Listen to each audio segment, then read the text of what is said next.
A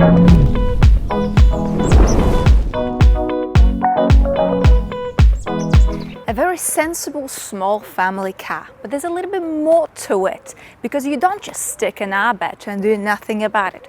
Welcome to Volkswagen T-Roc R, ladies and gentlemen. Well, I say let's hop in and see what this quirky crossover is all about. Well, let's get down to nitty-gritty and launch this wild German animal. It started to drizzle a little, but it should be alright. Let's pop you into race mode, stability control into sport. By the way, you can completely disengage stability control if you wish to do so. That'd be fun. Foot on the brake, foot on the throttle. And let's see how good I am, and let's see how good you are, and let's see just how much we can squeeze out of your T-Roc R. So the cleared 0 to 100 is 4.8 seconds, and we are 4.4. Not bad. Although I was hoping to be a little bit quicker, but sleepy family car, it is certainly not. The top speed is 250 kilometers an hour. God almighty, every single time I do launch control I get so excited. It just shows you it doesn't take much to make a woman happy. Alright, let's have a look what we've got under the bonnet. This is a 2-litre turbocharged petrol engine, the very same engine that we've got in Golf R, 4 cylinders, and is pumping glorious 300 horsepower and 400 Newton meters of torque.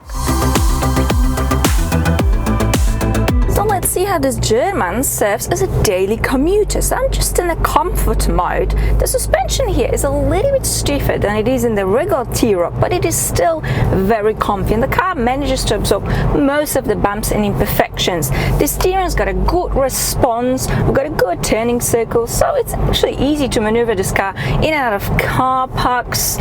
When you pick up a bit of speed, there's a little bit of a wind whistle, but not much. There's no tire noise, and this is actually a very good long-distance cruiser.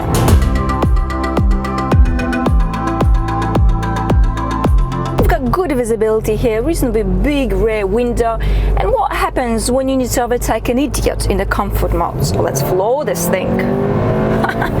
Well, I tell you, it picks up very quickly, including the gearbox. We've got a 7-speed automatic dual clutch DSG. It's a brilliant product. Yes, there are some small hiccups when you're going at low speeds, but overall this is a brilliant product. And overall, actually, in the comfort mode, this is very much a sensible German small family car.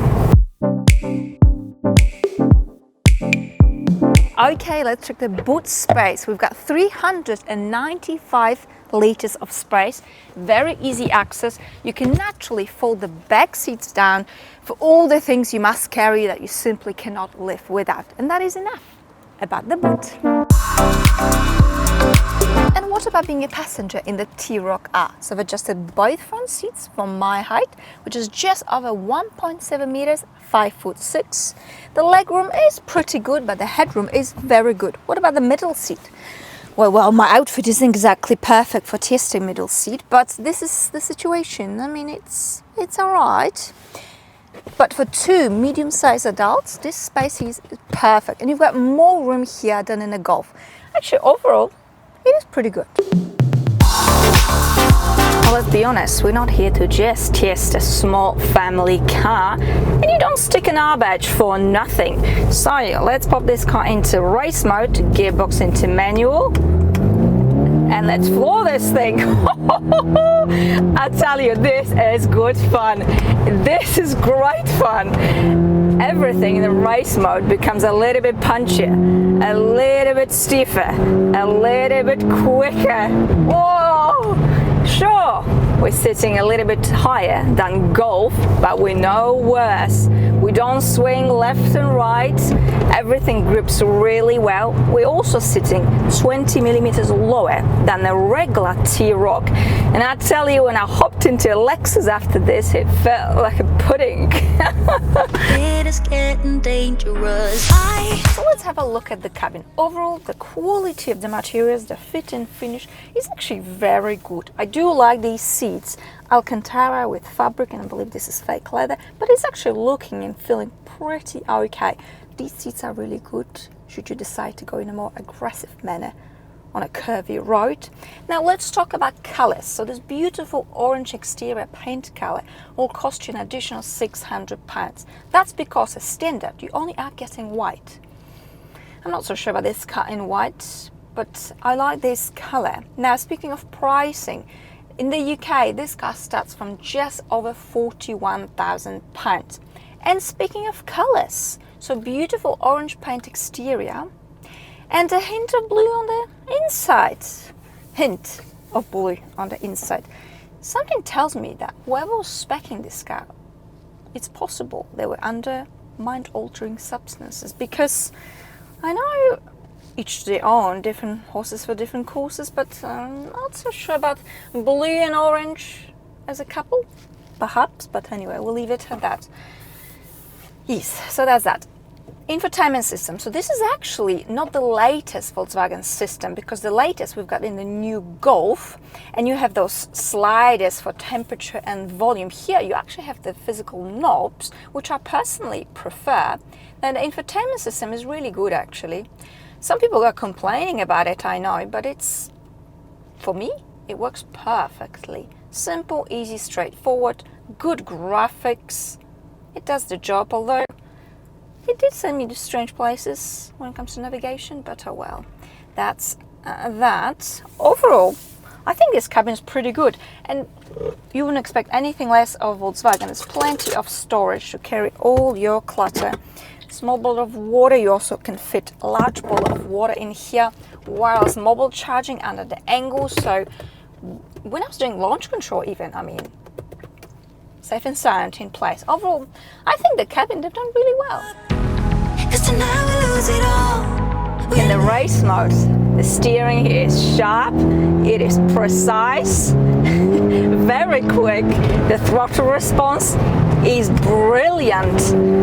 I am positively surprised about this car. It's such a little hooligan. So I've got a full motion, which is Volkswagen's terminology for an all-wheel drive system, but primarily this is a two-wheel drive car in order to improve our fuel efficiency. But if needed, 50% of the power can be sent to the back wheels in order to improve our grip. Now speaking of fuel, on average I'm using about 10 to 11 liters, which isn't bad at all. 300 horsepower, and let's be honest, I do have a reasonably heavy right foot, and I very much enjoy prolonged periods of time in a second and third gear. So 10 to 11 liters, yeah, not bad.